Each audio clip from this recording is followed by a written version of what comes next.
Video ene ya lero mwali mujiwulidde kuba nange nali njirabyeko. Either Teacher Lumbu ye yagikola oba ASP asimwe. Then mu abanyoma information nezise security alert wano. Kino kibawe ekyokuyiga. Okitegeera? Video ene ya lero Teacher Lumbu ye yagikola oba ASP asimwe kwa aba ababiri kwe kuli ye yagikola. Naye this is here to confirm to you nabagamba. Uganda eno either genda kukyukanga Kenya oba tugenda gikyusanga Libya. Museveni yasalawo. Naye ate tulina move, aina move gyali mu kutukola ng'ayitamu ekyo kye babagambako. Naye akikyusizaamu katono. Naye senga tugwa mweno trap. Museveni abeera atukubye. Eri etya. Video eno ngenda gizanya episodes ezi 2.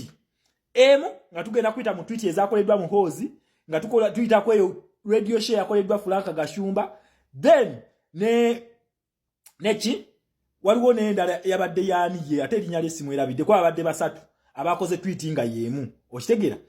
Then we tumaliriza tukigatte ne ku kino ekintu. Omubbi wa bitaano no wali form zize kuba mujjukire time they out of time okuleta reforms zino ezigenda okukyusa electoral process bali out of time.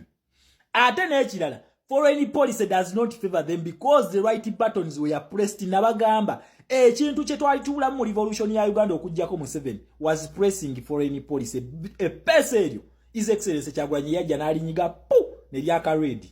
Okitegeera? Kasita alinyiga ne lyaka red buli kimu nakyemali omubbi w'akalulu watankazo wa buli kimu yali mu panic mode sife. Okitegeera? Muna Uganda waliwo teeka empya mu 7 gyakuleetedde era ng'eyita mu wa bitaano etya omubbi wa bitaano ku reforms ziri zaleeta agasseeko ekyokukwata ba cultural leaders ekintu kino yali SP asimwe Teacher Lumbu ye kwaba babiri kwe kuli yakyogerako sikakasani mutuufu yakyogerako naye nga nakirabako baleeta ba cultural leaders ayagala kweta ba religious leaders ayagala kweta ba politician ayagala kweta ba elders mbu batuule His Excellency Kyagulanyi Ssentamu bakole reforms then bazidemanding kwani ku Museveni okubiteeka muki mu nkola nabagambye ono omusajja ali mu panic mode naye ffe tukugamba mpuuga mutule ne group yammwe sife tetubikkiriza ebyo. Okitegeera? Tetugenda kubikkiriza. Ekintu kino kiri kitya kikola kitya? Soko owulire olabe video eno then nze nzije nkunnyonnyole tweyongereyo nabagambye 2026 it is all ending and 2025 is a revolutionary year. Guno omwaka gwa tabbu musigwe gwa bulijjo. Musoke mulabe video eno then nzije tweyongereyo. Ngenda kunnyonnyola mpuuga ne opposition ne Museveni kiki kye babala. Esooka okulaba abantu babeerawo ennongosereza Sseddugge oba Namutayiika mu ssemateeka mu mateeka agafuga ebyokulonda ate n'okubeerawo enteekateeka ennuŋŋamu mu ngeri y'obukulembeze gye busobola okuva ku gurupu emu ne bugenda ku gurupu endala gye twayita political transition.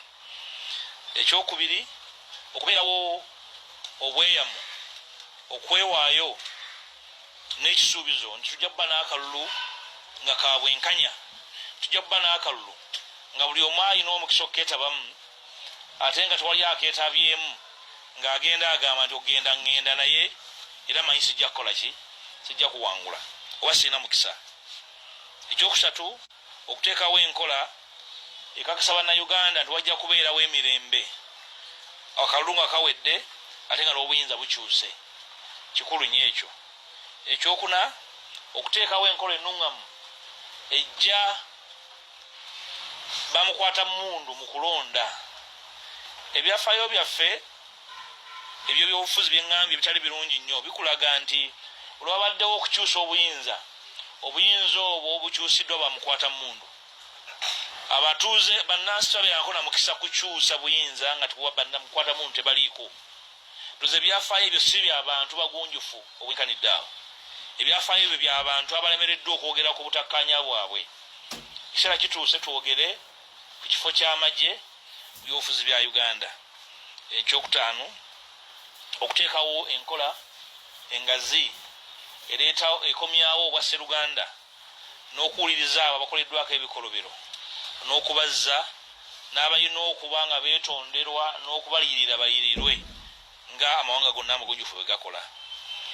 N'ekyomukaaga okuteekawo enkola esibiddwa obulungi etuwa ekakasa eggwanga nti emirembe n'okugenda mu maaso bannayuganda bonna bajja kuganyulwamu nga siganyulwa abantu bamu. Kuba tukimanyi bulungi nti ebbanga lyonna twalibe tugamba nti amagye g'eggwanga ge gajja okuwa ekisuubizo nti bajja kubeerawo emirembe, naye nga bwe tulaba gakozesebwa akakundi k'abantu bamu. Tewaliwo garanti nti amagye gajja kukuuma gavumenti eddako. Ekyo kinajja ddi tulina okukyogerako. Tewaliwo garanti nti akyoka ebyokulonda kajja kusobola okubeera nga kakubiriza akalulu ak'amazima n'obwenkanya. Ekyo kyogerwako ddi. Ensonga zino tulowooza nti nkulu nga ze tulina okwogerako ne bannaffe bonna abava mu bibiina ebyenjawulo, abatalina bibiina, abataka abakulu mu ggwanga lino mu bitundu byonna eby'eggwanga, kubanga lino eggwanga lyabwe. Ekyo kigenda kubeera kikulu nnyo mu mwaka guno gwe tutandise, era nga bwe twasuubiza ebibiina ebisinga tubiwandiikidde, ebibiina eby'obwannakyewa tuwandiikidde, institutions ez'ennono abatalina bakufuna amabaluwa gaabwe lwakubandi babadde mu Uganda ne batandise okudda. Basi eryo eddaame lya Museveni nkiddamu. Ezo dimandi zonna mpuuga zaasomye za Museveni. Nabagamba Daniel Arap Moi we yanyigibwa foreign policies bamuteeka into submission. Era ekintu kye yakola Daniel Arap Moi ng'agenda okukkiriza multipartyism ogenda mu Kenya yamanya nti it is the end game of him. Okitegera we yategeera nti katika weddemu kiki yakola, yateeka demands ku mmeeza. Ezo demand za Museveni nabagamba mwegendereze nnyo ekibiina ekyafomingiddwa ekipya kye bayita People's Front for Freedom. Mukyegendereze nabagamba eyo negotiation committee oba negotiation party eya Museveni okusetinga terms ze yeetaaga okutuwa entebe. DA teri recognized. It is just an alliance mukago. Ne mu constitution ya Uganda emikago gino tegikkirizibwa, tegiri mateeka. Kitegeeza ki? Terms zino mpuga zali mu kwogera zirina okunegotiatingwa oba okuteekebwa ku mmeeza by an active party according to the constitution of Uganda. Okitegedde kati mpuga eno kategori gyayogera kagyogereramu ngani akugambye agenda kuwandiikira ba stakeholders bonna. Okitegera PFF gyayogerako gyaleeta kino ekibiina kino nabagambirawo ng'ekibiina kino kifoomingidwa naye mbagamba nti ekyo ekibiina mukyegendereze nnyo Museveni akireese kunegotiatingiramu kubanga Museveni alina ego. Okitegera Museveni alina ego atya okukkiriza nti His Excellency Kyagulanyi n'abaana ba People Power bamukubye into submission. Museveni atya ego akitya. Kati ensonga lwaki ayita mu DA eyite bali aba People's Front for Freedom then yetene bano ba religious leaders na baba babbi betwavaamu edda bana abatakasimanyi bani kati institutions zizayogerako nabagamba tulinde mawa amale okuva mu UN ave mu Hague then twabe kyekiddako. Abaana mujjeyo kadi mwesimbewo, mujjeyo kadi mwesimbewo. Twabagambye either Uganda egenda kukyukanga Kenya oba Uganda erina okukyukanga Libya. Museveni wabanga bwakyagala. Then secondly ngenda kubabulira mu videos 2 lwaki tusobola kukkiriza bintu bino mpuga byaleese ku mmeeza. Zino demands mpuga yabeera azikoze yerije nabagamba under Rwanda process nti Kagame yali alina okutuula ku mmeeza ne Tshisekedi baleetewo peace wa mu Congo. Wabula ate Kagame kiyakula yagamba mu Tshisekedi atule ne M23 bakoleki bateese akabeera kamanyiiro. Museveni yatubba entebe yabbaffe.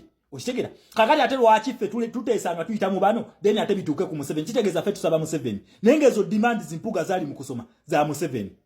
Okitegera Museveni byayagala kati twagala Museveni wali ali His Excellency Kyagulanyi we yamugamba twagala kuteesa kunvaako oyo ate tuteesiza mu public teri kuyita mu buno bubina bwa forminze. Twagala Museveni alete demands ezo azisome nga yo omuntu. Yes si mpuga si kuyita mu bampuga. We are not stupid tetuli basiru. Guno omukago guno gwa mpuga gwali mu kuleeta baagala kuleeta demands za Museveni. Yensonga lwaki kikulaga bali mu kufumba Besigye leero ne Muhoozi Kainerugaba awagirani awagira Besigye akugamba muno baleeta Kyagulanyi okulwanyisa Besigye.